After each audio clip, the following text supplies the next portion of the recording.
পঢ়ি হল আনিব লাগিব, আমি বিচাৰি হল আনিব লাগিব, আৰু বিচাৰিলে যদি নিদিয়ে আমি আন্দোলন কৰি হল আনিব লাগিব। আমার যে অধিকারগুলা আছে, আমাদের যেগুলা নাকি অধিকার, যে মাটি পটাকের অধিকার, আমাদের চাকরিকের অধিকার, আমাদের রাজনৈতিকের যেগুলা নাকি অধিকারগুলা আছে, ও অধিকারগুলা কিন্তু আমরা ফাইট করিকে যদি আনতে লাগে হয়, ফাইট করিকে আনতে লাগবে। আজি আমি লাহৰীজান আৰু নিৰ্মল কুমাৰ চাহ বাগানত আমি সকলো চাহ শ্ৰমিক ৰাইজ আৰু খিলঞ্জীয়া ৰাইজে আজি ইয়াত উপস্থিত হৈছোঁ। আজি মিডিয়া তৰফৰ পৰা আমি আপোনালোকক ধন্যবাদ জনাইছোঁ আপোনালোকে ইয়াত উপস্থিত থকাৰ কাৰণে।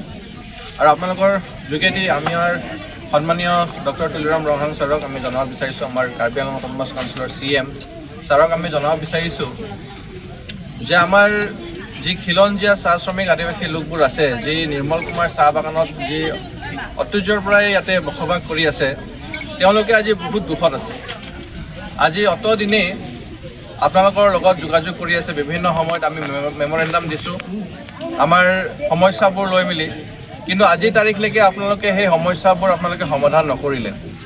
আজি আমাৰ ৰেভিনিউ ডিপাৰ্টমেণ্টৰ যি EM আছে, EM ছাৰক আমি জনাইছোঁ, আমাৰ লোকেল MSCকো জনাইছোঁ, আমাৰ MLA ছাৰকো জনাইছোঁ। আজি লাহৰীজান আৰু নিৰ্মল কুমাৰ চাহ বাগানৰ যি মাটি এনক্ৰ'চমেণ্ট চলি আছে, আজি এই এনক্ৰ'চমেণ্ট দিনে দিনে বৃদ্ধি পাই আছে। আজি এই এনক্ৰ'চমেণ্ট কাৰ নেতৃত্বত চলি আছে? আমি যেতিয়া সুধোঁ যে আপোনালোকে কিয় আহিছে, তেতিয়া আমি কাউন্সিলৰ মানুহ, আমাক কাউন্সিলে পঠাইছে, এই তেনেকুৱা ধৰণৰ তেওঁলোকৰ পৰা আমি উত্তৰ পাওঁ।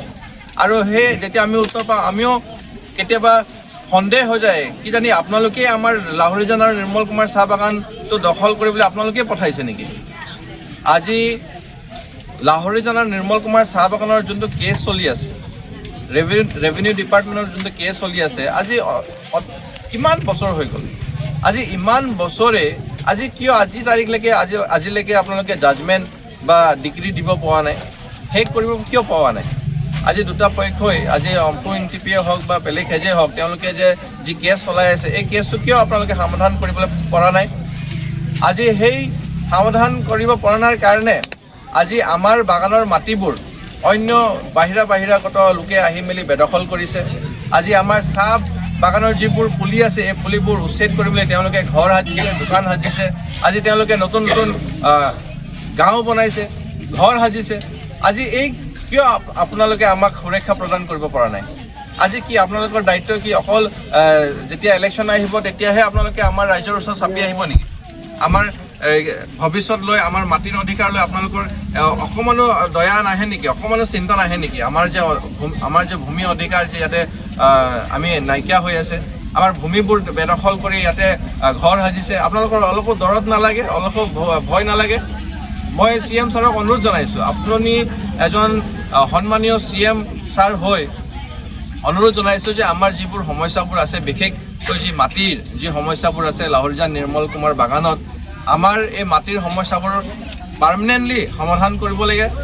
আৰু ইয়াতে থকা যিবোৰ খিলঞ্জীয়া চাহ শ্ৰমিক আদিবাসী লোকবোৰ আছে, তেওঁলোকক মাটি পট্টা প্ৰদান কৰিব লাগে বুলি আমি দাবী জনাইছোঁ। আৰু আপোনালোকে যদি যেনেকৈ আপোনাক ধন্যবাদ জনাইছোঁ, যেনেকৈ আপোনালোকে 1 লাখ মাটি পট্টা প্ৰদান কৰিলে, ঠিক তেনেধৰণে আমাৰ কাৰ্বি আংলঙত থকা যিমান খিলঞ্জীয়া চাহ শ্ৰমিক লোকবোৰ আছে, বিশেষভাৱে যি লাহৰীজান আৰু নিৰ্মল কুমাৰত যি চাহ শ্ৰমিক লোকবোৰ আছে, তেওঁলোককো ঠিক তেনেধৰণে মাটি পট্টা প্ৰদান কৰিবলৈ মই অনুৰোধ জনাইছোঁ। আৰু যদি আপোনালোকে মাটি পট্টা প্ৰদান কৰিব নোৱাৰে, তেতিয়া আমি কিন্তু ইয়াৰ সলনি আমি কিন্তু জংগী আন্দোলন গঢ়ি তুলিবলৈ বাধ্য হ'ম। মই ক'বলৈ একো নাই, আছে বহুত আছে কথা ক'বলৈ, কিন্তু যোৱাকালি ঘটনাটো মই কৈ আছোঁ। যোৱাকালি আমিও আছিলোঁ আমাৰ এই বাগানত, কেলে আমি জংঘল কাটি DCP লগাই আমাৰ গোটেই হাজিৰা কৰা মানুহখিনিয়ে পইচা গোটাই আমি জংঘলখিনি চফা কৰিছোঁ। আৰু তেওঁলোকে কাৰ্বি কেইজনমান আহিলে গাড়ী লৈ আহি পেলাই আমাৰ ল'ৰাকেইটাক ঢেকাঢেকি কৰিছে। আমাকো কৈছে তহঁতে কাম বন্ধ কৰ, এইটো আমাৰ মাটি হয়, আমি আমাৰ কাৰ্বি আংলং বোলে, আমাৰ কাৰ্বি আংলঙৰ মাটি আমি থাকিব নোৱাৰিম নেকি? বোলে পাৰিম। তা আমি ক'লো আপোনালোকে কাৰ্বি আংলঙৰ কাৰ্বি আংলং হয়, আপোনালোকে কাৰ্বি হয়, কিন্তু ইয়াত বাগানত আজিলৈকে কাৰ্বি মানুহ হওক বা কাৰ্বি মতা মানুহ হওক, মাইকী মানুহ হওক, কোনোবাই কাম কৰিছেনে? নাই কৰা। কিন্তু আমাৰ মানুহ ইয়াত কাম কৰিছে। কাম কৰি আমি এতিয়া আমাৰ প্ৰাপ্য বহুত আছে চবৰ, তেতিয়া সেইকাৰণে আমি জংঘল ভাঙি মাটিখিনি আমি নিজে আমি ঘৰ এটা বনাই থাকিম। কেলে আমি যদি আমাৰ বাগানৰ মানুহখিনিয়ে ৰাখে, তেতিয়া কি হ'ব? গোটেই মানুহখিনিয়ে যদি কেতিয়াবা বাইচান্স ওলাই গ'ল মালিক, তেতিয়া সেই মাটিখিনিতো বাগানৰ মালিকে পাই যাব। পালে কি হ'ব, আমাৰ কৰ্মচাৰীখিনিয়ে কাম কৰি ভাত খাব পাৰিব।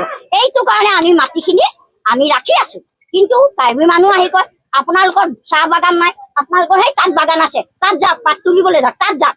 আৰে মই তেতিয়া ক'লো কাৰ্বি আংলং নহয়, কাৰ্বি আংলং আছাম, কাৰ্বি আংলং আছাম আছে ইয়াত, যে অকল কাৰ্বি আংলং। আজি কাৰ্বি আংলং আমি আছো, আমি কি ভোট দিয়া নাই? আমাৰ কি আনাৰসি নাই?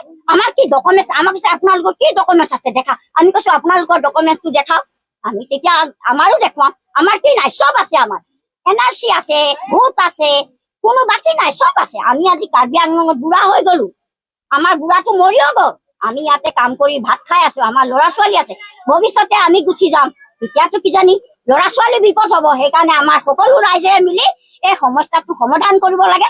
আৰু আমাৰ ওপৰৰ মিনিষ্টাৰ সকলোৱে এই সমাধানটো আমাক সমাধান কৰি দিব লাগে। যোৱাকালি আমাৰ বাগানত লাহোৰজান নিৰ্মলকামৰ চাহ বাগিচাত কেইজনমান দল আহিছে, 30জনীয়া এটা দল। সিহঁতৰ নিজৰ পৰিচয় দিলে KSA বুলি। আমি কাউন্সিলৰ পৰা, ডিপুৰ পৰা আহিছো, আমি KSAৰ মানুহ হয়। তো আমি ক'লো যে আপোনালোকে ঠিক আছে KSAৰ মানুহ হয়, কিবা নথি পত্ৰ লৈ আহিছে নেকি? আমাৰ তাত নথি পত্ৰ আছে বুলি কৈছে। তো আপোনালোকে কাউন্সিলে পঠাইছে নেকি? বোলে কাউন্সিলে পঠাইছে। তো কাউন্সিলে পঠাইছে যেতিয়া ক'লে, আমি কৰিলো কাগজ দেখাওক, আপোনালোকে পাৰ্মিশ্যন দেখাওক। বোলে আপোনালোকক পাৰ্মিশ্যন দিবলৈ আমি কোন হয়? আপোনালোকে আদিবাসী মানুহ হয়, আপোনালোকৰ 99 বছৰ লিজ শেষ হ'ল বাগানৰ, আৰু আপোনালোকে ইয়াৰ পৰা এতিয়া থাকিব নোৱাৰিব, নিজৰ ঝাৰখণ্ড ৰাঁচি গুচি যাওক বুলি কৈছে। আমি কেনেকৈ যাম ইয়াৰ পৰা ৰাঁচি ঝাৰখণ্ড? তেনেকৈ বিনমতত কালি এজন আহি আমাৰ বাগানৰ শ্ৰমিকক হাতত তুলিছে, ঢাকা ইমান জোৰ খালি কলাৰ ধৰিছে, আৰু এটা মহিলা মানুহক ঢাকা মাৰিছে। ক'লে যে আপোনালোকে আমাক এটা টেক্স দিব লাগিব। আৰু যি জেগাত আমি ফেঞ্চিং মাৰি আছিলোঁ চাহ বাগিচাত, বাগানৰ অচি ছাৰকো মই পাৰমিশ্যন লৈছিলোঁ যে এইটো জেগাত ফেঞ্চিং মাৰিম, কেলে ইয়াত দখল কৰাৰ সম্ভাৱনা আছে। তাতো সিহঁতি কালি গৈ পেলাই ক'লে যে ইয়াত মাৰিব নালাগে ফেঞ্চিং। তো আমি এনেকৈ হ'লে কেনেকৈ জীয়াই থাকিম? আমি CM ছাৰক এটা অনুৰোধ জনাই আছোঁ, আপোনালোকে পঠাইছে বা কাৰোবাক পঠাইছে, এটা ইনকুৱাৰী কৰিব লাগে। আৰু যি অবৈধভাৱে দখল কৰি আছে, এইটো ইনকুৱাৰী হ'ব লাগে। আৰু ইয়াত অবৈধভাৱে মানুহ মাটি কিনি আছে, কোনোবা বেচি আছে, দালালকেইটাক ইনকুৱাৰী কৰি সিহঁতক এৰেষ্ট কৰিব লাগে আৰু জেললৈ প্ৰেৰণ কৰিব লাগে। এইটো আমি অনুৰোধ জনাই আছোঁ। গছ পুলি আমি কাটাটো তেনেকুৱা পোৱা নাই, কিন্তু ফেঞ্চিংটো আমাৰ মাৰা সময়ত সিহঁতি আমাক বাধা দিছে। এইটো KSAৰ ল'ৰাকেইটা 30জনীয়া এটা দল আহিছিলে, সিহঁতি বাধা দিছে।